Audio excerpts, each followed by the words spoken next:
ನಮಸ್ಕಾರ. ನಮ್ಮ ಜೀವನದಲ್ಲಿ ಮೊದಲನೇ ಹೀರೋ ಯಾರಪ್ಪ ಅಂತ ಕೇಳಿದ್ರೆ ನಾವೆಲ್ಲ ಹೇಳೋದು ಯಾರು?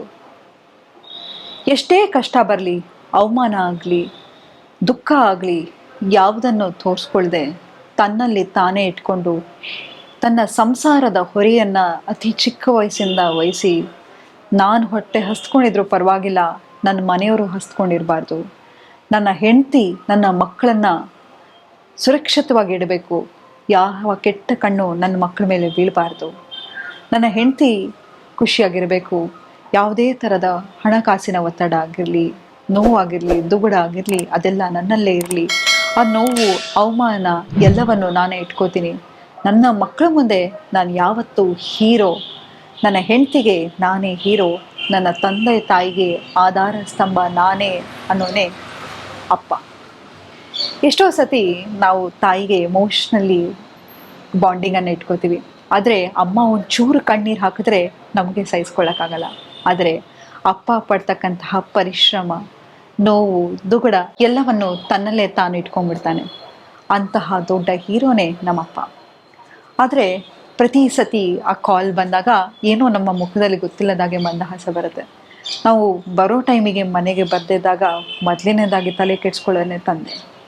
ಯಾರಾದರೂ ತನ್ನ ಮಕ್ಕಳಿಗೆ ಏನಾದರೂ ಅಂದರೆ, ನೋವು ಮಾಡಿದ್ರೆ, ತನ್ನ ಮಕ್ಕಳಿಗೆ ಎಲ್ಲಾದರೂ ಕಷ್ಟ ಬಂದರೆ ಮೊದಲನೇದಾಗಿ ನಮ್ಮ ಪ್ರಾಬ್ಲಮ್ಗೆ ಸೊಲ್ಯೂಷನ್ ಕೊಡೋನೇ ಅಪ್ಪ. ಆದರೆ ಇಂತಹ ಒಂದು ವ್ಯಕ್ತಿ ನಮ್ಮ ಜೀವನದಲ್ಲಿ ಇಲ್ಲ.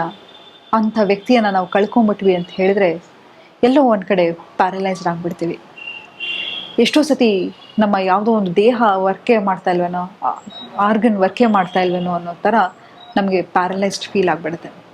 ಅದರಲ್ಲೂ ಹೆಣ್ಣು ಮಕ್ಕಳಿಗೆ ಈ ವಾಯ್ಡನ್ನು ತುಂಬಲಿಕ್ಕೆ ಆಗೋದೇ ಇಲ್ಲ. ಯಾಕಂತ ಹೇಳಿದ್ರೆ ನಮ್ಮ ಮೊದಲನೇ ಲೈಫಲ್ಲಿ ನಾವು ನೋಡ್ತಕ್ಕಂಥ ಹೀರೋ ಯಾರಪ್ಪ ಅಂತ ಹೇಳಿದ್ರೆ ಅದು ತಂದೆ. ನಮಗೆ ಜೀವನದಲ್ಲಿ ಕಷ್ಟ ಬಂದರೆ ಮೊದಲು ದೇವರನ್ನ ಮೊರೆ ಹೋಗೋಕ್ಕಿಂತ ಮುಂಚೆ ನಾವೇನು ಮಾಡ್ತೀವಿ? ತಂದೆಯ ಮೊರೆ ಹೋಗ್ತಿರ್ತೀವಿ.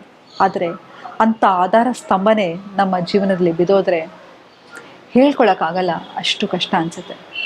ಇವತ್ತು ಎಷ್ಟೋ ಜನ ಹೆಣ್ಮಕ್ಳು ಓವರ್ ಇಂಡಿಪೆಂಡೆಂಟ್ ಆಗಿ ತುಂಬ ಮನೆಯಲ್ಲಿ ಜೋರು ಮಾಡ್ತಾರೆ, ಜಬರ್ದಸ್ತ್ ಮಾಡ್ತಾರೆ. ಯಾಕಪ್ಪ ಅಂತ ಹೇಳಿದ್ರೆ ಅವರಲ್ಲಿ ಫಾದರ್ ಒಂದಿರುತ್ತೆ. ಬಾಲ್ಯದಲ್ಲಿ ತನಗೆ ಸಿಗಬೇಕಾಗಿರ್ತಕ್ಕಂಥ ತಂದೆ ಎಮೋಷ್ನಲ್ ಸಪೋರ್ಟ್ ಸಿಕ್ಕಿರಲ್ಲ, ಅಥವಾ ತಂದೆ ತುಂಬ ಸಣ್ಣ ಜೀವನದ ವಯಸ್ಸಲ್ಲಿ ಹೋಗ್ಬಿಟ್ಟಿರ್ತಾರೆ. ಆ ಎಲ್ಲ ಜವಾಬ್ದಾರಿ ಮನೆಯ ಹೆಣ್ಮಕ್ಳ ಮೇಲೆ ಬಿದ್ದಿರುತ್ತೆ. ಹಾಗಾಗಿ ಅಂತಹ ಒಂದು ಪರಿಸ್ಥಿತಿಗೆ ಹೋದಾಗ ಈ ಫಾದರ್ ಒಂದಿಂದ ಹೆಣ್ಮಕ್ಳು ಅತಿ ಹೆಚ್ಚಾಗಿ ಇಂಡಿಪೆಂಡೆಂಟ್ ಆಗ್ತಾರೆ. ಎಲ್ಲೂ ಅವರಲ್ಲಿ ಮ್ಯಾಸ್ಕ್ಯುಲಿನ್ ಎನರ್ಜಿ ಹೆಚ್ಚಾಗ್ತಾ ಹೋಗುತ್ತೆ. ಆದರೆ ಇಂಥ ವಾಯ್ಡನ್ನು ಹೇಗೆ ತುಂಬಿಸೋದು?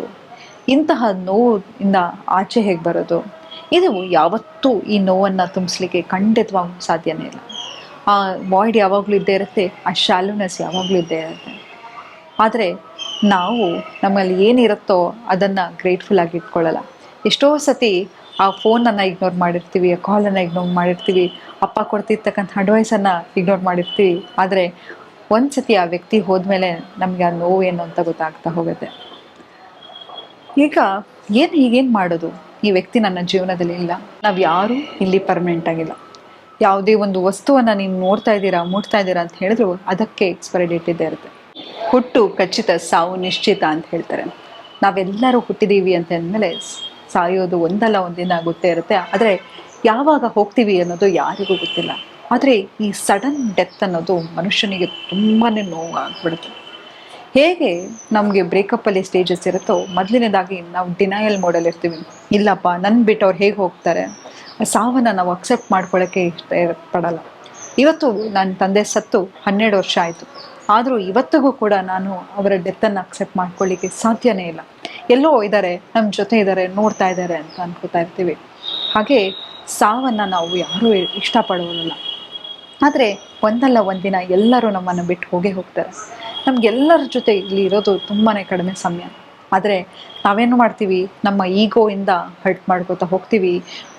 ನಾವೇ ಸರಿ, ನನ್ನ ಬಿಟ್ಟು ಯಾರೂ ಇಲ್ಲ ಅಂತ ಹೇಳಿ ಆ ಈಗೋವನ್ನು ಬೆಳೆಸ್ಕೊಂಡು ಅದಕ್ಕೆ ಆಹಾರ ಕೊಟ್ಕೊಂಡು ಹೋಗ್ತೀವಿ. ಆದರೆ ಯಾವತ್ತು ಯಾರ ಜೊತೆ ನಮಗೆ ಕಡೆ ಟೈಮು, ಯಾರಿಗೆ ನಾವು ಕೆಲವು ಸತಿ ಬಾಯಿ ಕೂಡ ಹೇಳದೆ ಹೊಟ್ಟೋಗ್ಬಿಡ್ತಾರೆ ಅಲ್ವಾ? ಸೊ ಹಾಗಾಗಿ ನಾವು ಇಲ್ಲಿರೋದು ಕಡಿಮೆ ಸಮಯ. ಆ ಸಮಯವನ್ನು ಎಂಬ್ರೇಸ್ ಮಾಡ್ಕೋತಾ ಹೋಗ್ತಾ ನಮ್ಮ ರಿಲೇಷನ್ಶಿಪ್ಪನ್ನು ಚೆರಿಷ್ ಮಾಡ್ತಾ ಹೋಗೋಣ, ಸೆಲೆಬ್ರೇಟ್ ಮಾಡ್ತಾ ಹೋಗೋಣ. ಆದರೆ ಇಂತಹ ಒಂದು ಪರಿಸ್ಥಿತಿಯಲ್ಲಿ ಏನು ಮಾಡೋದು ಗೊತ್ತಿಲ್ಲದೆ ಅನ್ಎಕ್ಸ್ಪೆಕ್ಟೆಡ್ ಆಗಿ ಇಂಥ ಡೆತ್ ಆಗಿಬಿಟ್ಟಿದೆ. ಅವರನ್ನು ಹೇಗೆ ಬಿಟ್ಟಿರೋದು ಅಂತ ಹೇಳಿದ್ರೆ, ಅವರು ಕೊಟ್ಟಿರ್ತಕ್ಕಂಥ ವ್ಯಾಲ್ಯೂ ಸಿಸ್ಟಮ್ಸನ್ನು ಸೆಲೆಬ್ರೇಟ್ ಮಾಡೋದಿದೆಯಲ್ಲ, ಆ ವ್ಯಕ್ತಿಯನ್ನು ಇರಲಿ ಬಿಡಲಿ, ಆ ವ್ಯಕ್ತಿಯ ವ್ಯಕ್ತಿತ್ವವನ್ನು ಸೆಲೆಬ್ರೇಟ್ ಮಾಡೋದಿದೆಯಲ್ಲ, ಅದು ನಿಜವಾದ ಸೆಲೆಬ್ರೇಷನ್.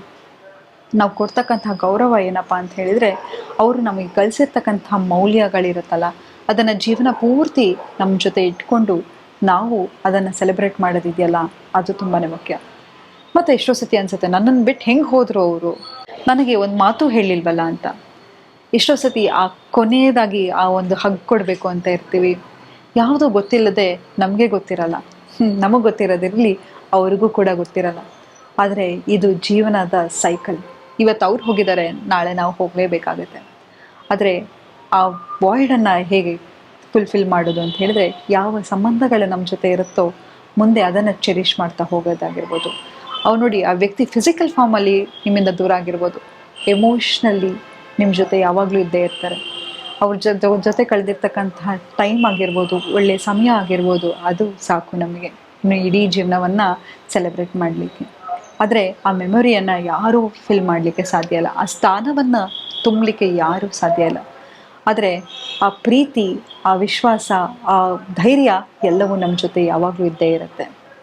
ಹಾಗಾಗಿ ನಮ್ಮ ಲೈಫ್ ಇರೋದು ಇದು ತುಂಬಾ ಕಡಿಮೆ ಕಣ್ರಿ, ತುಂಬ ಕಡಿಮೆ ಟೈಮ್. ಪ್ರತಿಯೊಂದು ಸಂಬಂಧನವನ್ನು ಗ್ರಾಂಟೆಡ್ ಆಗಿ ತಗೊಳ್ಳಿಕ್ಕೆ ಹೋಗ್ಬಿಡಿ. ಯಾವುದೇ ಸಂಬಂಧ ಆಗಿರಲಿ, ಅದು ನಮ್ಮ ಜೀವನದಲ್ಲಿ ಒಂದು ಸೆಲೆಬ್ರೇಷನ್ನೇ ಹೌದು. ಎಷ್ಟೋ ಜನಕ್ಕೆ ತಂದೆ ತಾಯಿ ಹುಡ್ತಾನೆ ಯಾರು ಅಂತ ಗೊತ್ತಿರಲ್ಲ. ನಿಮ್ಮ ತಂದೆ ತಾಯಿಗಳನ್ನು ಗ್ರಾಂಟೆಡ್ ಆಗಿ ತಗೊಳ್ಳಿಕ್ಕೆ ಹೋಗ್ಬಿಡಿ. ನಿಮ್ಮ ತಾಯಿ ಏನೋ ಹೇಳ್ತಿದ್ದಾರೆ ಅಂತ ಹೇಳಿದ್ರೆ ಕಾಳಜಿ ಕೊಟ್ಟು ಕೇಳಿ. ನಿಮ್ಮ ತಂದೆ ಏನೋ ಹೇಳ್ತಿದ್ದಾರೆ ಅಂದರೆ ಕಾಳಜಿ ಕೊಟ್ಟು ಕೇಳಿ. ನಿಮ್ಮ ಗಂಡ ಆಗಿರ್ಬೋದು, ಹೆಂಡತಿ ಆಗಿರ್ಬೋದು, ನೋಡಿ ಆಚೆ ಫ್ರೆಂಡ್ಸ್ ಆಗಿರ್ಬೋದು, ರಿಲೇಟಿವ್ಸ್ ಆಗಿರ್ಬೋದು, ಅವರೆಲ್ಲ ರೀಪ್ಲೇಸಬಲ್.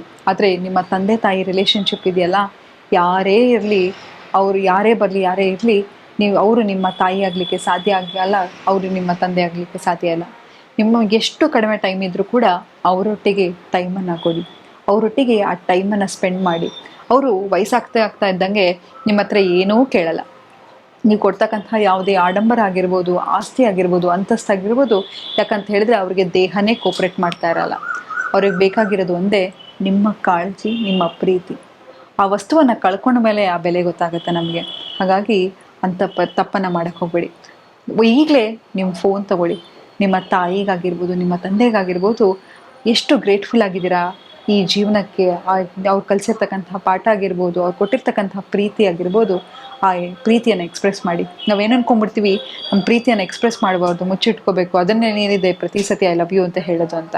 ಖಂಡಿತ ಸುಳ್ಳು. ನಮ್ಮ ಪ್ರೀತಿಯನ್ನು ನಾವು ಯಾವಾಗ ಎಕ್ಸ್ಪ್ರೆಸ್ ಮಾಡ್ತೇವೋ ಅಲ್ಲಿರ್ತಕ್ಕಂಥ ವ್ಯಕ್ತಿಗೂ ಗೊತ್ತಾಗುತ್ತೆ. ಯಾಕಂತ ಹೇಳಿದ್ರೆ ನಾವು ಯಾವಾಗಲೂ ಹಾತೊರೆಯೋದು ಪ್ರೀತಿಗಾಗಿ.